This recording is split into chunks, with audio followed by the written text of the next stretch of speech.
Hello there, this is LEGO Dynasty, and today I'm bringing my review of the LEGO Star Wars TIE Fighter and X-Wing Mashup. It is set number 75393, comes with 1,063 pieces, and is rated ages 9 and up. Another set retails in the United States for $109.99 and in Canada for $139.99. Now without further ado, let's kick off this review, starting with the box. Taking a look at the box, you have the X-Wing chasing after the TIE Fighter in space. You have this sort of logo saying rebuild to TIE Wing and X-Fighter, showing the, TIE Fighter like cockpit with the X-Wing wings, and then obviously the X-Wing sort of body or hull with the TIE Fighter wings. So that's kind of what you can do, is make Star Wars uglies. Of course, this set is entirely based off of Star Wars Rebuild the Galaxy, which was released in September. Really good sort of 4-part series that presumably will have future seasons as well. It was ended very open-ended, that it could continue, and I expect it will. You have 5 figures included in the set here, including 2 of the main characters of the series. Flipping the set around, you can see the TIE wings going onto the X-Wing, and then the X-Wing wings going onto the TIE Fighter, which is pretty fun. You have Sig Greebling helping to put it in, obviously, and then some more showing the characters inside the hangar bay. Looking pretty cool there. Taking a look at the manuals, it is rendered images, which again I just don't think look particularly good. Now, it is kind of interesting, this is book 1, but it is the book that actually contains the advertising. Obviously, the first book builds the TIE Fighter, so you can split up the build between you and a friend or a partner, etc. And that's pretty nice about these 2-pack sets, is you can split up the build with someone else. You don't have to build it all yourself if you don't want to. And here we have the extra pieces I was left with, including a brick separator. You have a couple extra missiles. Most interesting is these pieces. These are extras, as they are from the X-Wing, specifically for the cannons. So, kind of surprised I was left with 2 of them as extras. Like, normally you don't even get 1 of these as an extra piece. So, take a look at our first minifigure. We have the main character of Rebuild the Galaxy, that being Sig Greebling, voiced by Gaten Matarazzo from Stranger Things. So he is carrying his sort of herd stick, and then also the corner brick that causes the whole universe to become different and rebuild with interesting twists and turns there. So that's pretty fun. Overall, he's entirely accurate to what we see in the show, so there's nothing really to say. Wish they gave him more detail, both as a figure and just in general in the show, because it feels like, since LEGO themselves developed it, they were able to make it a less detailed figure than it probably could have been, with arm printing and even more nicer leg printing, etc. But they wanted to go pretty basic here, obviously, and he does have a double-sided face of him being a bit more scared for all the carnage he's unleashed on his galaxy. Our next character is Yessi Scala, who is another sort of main character from the Rebuild the Galaxy. And she is definitely a lot more detailed, probably is the most detailed figure in the set, having the boot printing, leg printing, which looks pretty awesome, even connecting to the belt there. Torso print looks awesome there. And then nice back printing, has a Lego afro, and also has a double-sided face, which looks kind of similar to Jana from the Rise of Skywalker. So pretty interesting character here, and definitely nice to get. Take a look at the TIE Pilot, which is not TIE Fighter Pilot, but TIE Pilot, since it can become a TIE Wing. So overall, he looks pretty darn good. Nothing special. It's obviously not the most detailed like we see in like a UCS set, but still a pretty nice character. It is a female face underneath there, as you can see, with no double-sided face print, but just a pretty typical TIE Pilot. Next up, we have a Rebel Pilot here, and he looks pretty cool. It's your pretty standard Rebel Pilot outfit, with the only main difference being the printing on the helmet, which looks pretty awesome, I have to say. And he does have a double-sided face print, which is pretty nice.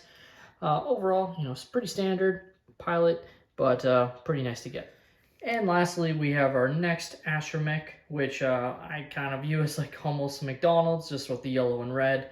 Kind of pretty nice, obviously we've gotten some pretty nice astromechs in the last couple of years, with the one main gripe being that, only R2 and I think Chopper get back printed, but no other astromechs do it, even though it wouldn't cost them very much to start including it on all droids.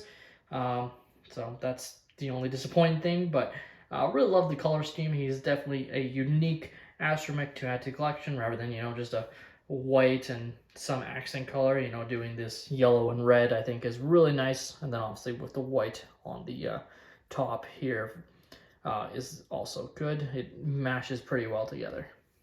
Now let's take a look at each ship individually before we switch the wings. So you have your, of course, TIE Fighter pilot, or TIE Fighter here. So it's pretty typical. It is definitely scaled down, even more so than the recent TIE Fighter that we got a couple of years ago. That retired just before the set released, as they didn't want it to be competing. At its scale, it's fine. It's definitely not the best.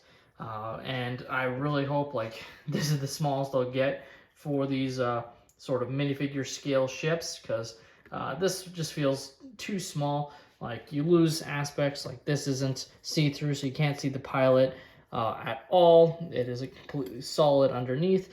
Of course, you can fit a pilot inside, which I'll grab him just to show, or her, I guess, since it is a female character here. Just like so. If I can get their legs in properly, there we go. And just like that, there isn't really even any control panels on the inside for them to use. It's just pretty barren, so not a lot of detail there, which, they could, like, there wasn't a lot of space, but they could have added a couple control panels. Like, there's some cheese slopes, etc., that they definitely could have added something to, whether it was sticker or printed. Of course, you do have some stickers on the top there, and this is where it looks particularly poor, in my opinion, is they're using this clip piece to represent, the cockpit coming up, but because of that, they had to change this design, because normally this would be a printed element that would fully cover it up, but because it's so downscaled, they had to basically split it in half, and that just, to me, doesn't look good at all. For a scale, it's fine, and for what they're doing here, it's okay, but I just look at, like, the TIE Interceptor, for instance, that came with the Fang Fighter in that 2-pack. Like, I don't feel like that TIE Interceptor was at all compromised at its scale whatsoever. Like, I think that's a fantastic set just for the TIE Interceptor alone. While this one, I think, is significantly compromised and is just not a very good model. It does have some play functionalities, namely these missile launchers, which, just like normal, you'll just press down on and they will shoot out, so you can have it shoot at the X-Wing.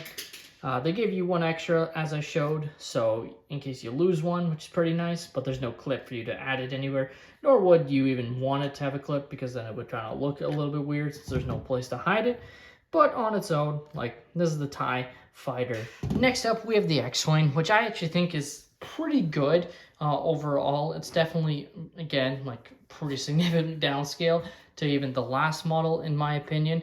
But I actually think this one looks okay at this scale. It definitely has some kinks that I'm not personally too big of a fan of. Like, really don't like what they did with the engines here.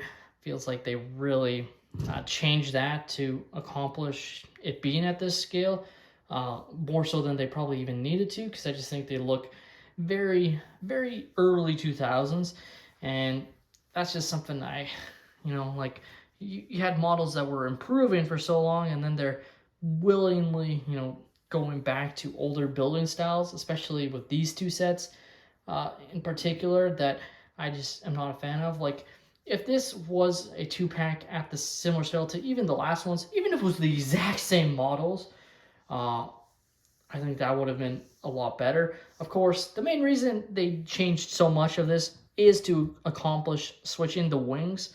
But even then, I feel like it's not perfect, in my opinion, and just feels too compromised in terms of the look of the ship. Like, at the end of the day, this is based off of an animated Lego miniseries, so you can't even really compare it really to canon at all. But like, even then, like, when you have other models to compare it to, it just, you really see it, and it feels kind of derpy, which is probably what they were going for, but it just feels like it went too far in that aspect. Of course, just like any regular X-Wing, you can fit your characters inside. So pop it open like so, and have your character in place along with the astromech, so they will go in perfectly fine. You have some sticker detail right here, some more stickers on the sides here, which definitely adds some nice detail. But again, you know, just like all the other sets, they just can't line up the colors whatsoever. So it's very noticeable in person when you're looking at it, how off the color scheme is.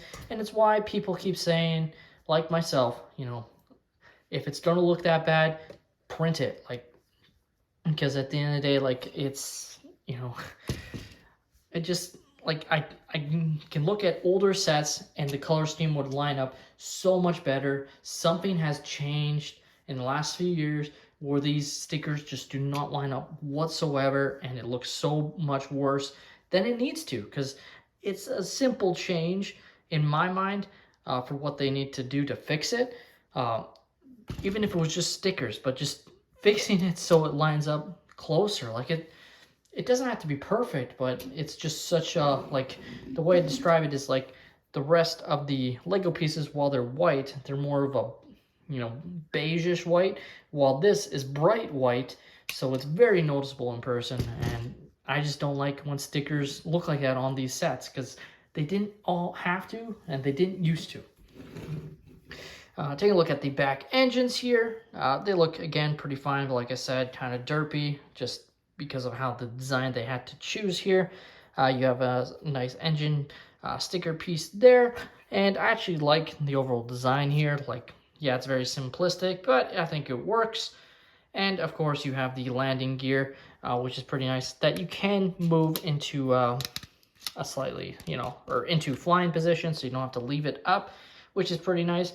And of course, just like any X-Wing, you can put it into attack position, which is definitely pretty nice there as well. So you can swoosh it around, and it looks pretty similar to any regular old X-Wing, and kids definitely won't notice the differences, that's for sure. And again, actually, just before we get into the, you know, detaching the wings, you do have some more missiles that, again, you just press down, or in this case, you will actually press up, just based on the position of the wings, and then it'll fire, as you can see, just like that. So when it comes to switching the wings onto each vehicle, it's a very simple task, but it just requires you to remove a couple of pieces. So in this case, they have attached it with these Technic rods on both sides, or ships, which I'll show. So you quite literally just have to pull these out very easily. They're not locked in place super hard, but it just keeps it more stable. Not that, like, I have them out, and it's not like it's gonna fall or anything like that, but it definitely keeps it more secure, especially when you have the wings open, than if you did. Like, again, you're not worried about it falling, but it just keeps the connection a lot more secure. And then, quite simply, you just pull it out. So, again, just showing the same thing, like, you can put it into fly mode. So, you could theoretically leave these parts out, but just for, you know, peace of mind, I guess, it's good to keep them in. But again, very easy, and just like that, looks like that. Same thing for the TIE Fighter. As you can see, you have those Technic rods. Very easy to pull those out, just like that. And again, you're not worried about it. Like, it's not gonna pop out. Only when you pull it out will it detach. So there you go. And you have here, you have the piece without the wings attached. And then to attach them, just like how you place them on, it is just a Technic connection on the inside right there. So very easily just fit it in place, just like so. And then just to make sure it stays secure, just like that. There we go. Now, the one difference between this X-Wing and the TIE Fighter is the fact that when it's in this position, you'll want to actually move the landing gear into position, because it will need it in order to stand up, because if you don't, it'll just, you know, stay like that. So, yeah, attaching the TIE Fighter wings to the X-Wing is very simple as well. Again, same sort of idea. There is the parts there that just fit inside those Technic holes, like so. And then again, you will just attach the Technic pieces right inside just to make sure it stays secure.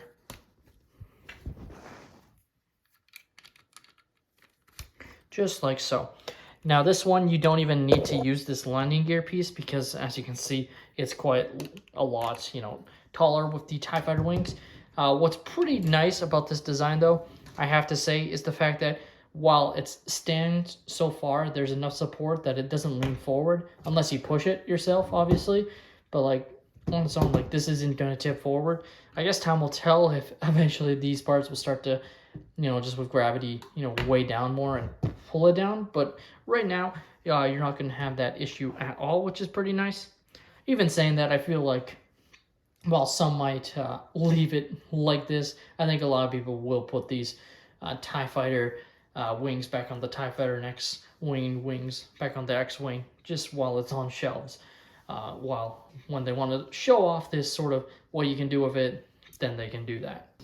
And there you have it. You have the sort of Star Wars uglies here, and it looks pretty interesting, but it's pretty fun as well. Like again, you can obviously have the weapons or missiles in this case be reattached, so you can battle against the other vehicles.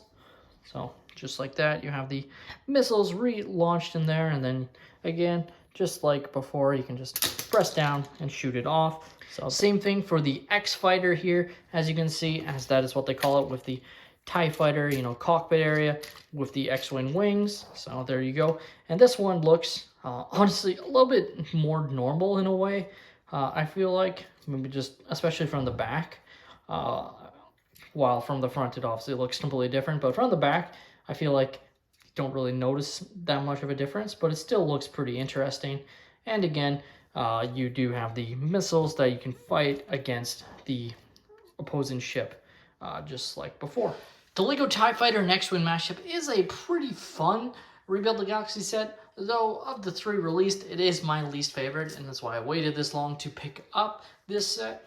This is definitely a set, in my opinion, to pick up on sale. Would have been nice if we got another couple characters from the Rebuild the Galaxy show, whether it was, the Han Solo or the Greedo character that had the Han Solo clothes, etc. Just something a little bit extra in a set like this would have been pretty nice. Getting two of the main characters is good, but then just a regular Rebel pilot, TIE pilot, and while a really cool astromech droid, like it just feels like it's missing one more character in a set like this. Especially when you compare it to, Jedi Bob Starfighter and the Dark Millennium Falcon that had so many cool characters, or in the Jedi Bob Starfighter, just Jedi Bob, which was pretty awesome. So that's just my opinion. Let me know your thoughts on this set. What do you think about the, mashup feature? Obviously very accurate to the show, but does that interest you in a set like this? Or is that more, something not your thing? Please like and subscribe if you have enjoyed, and have a great day, everyone.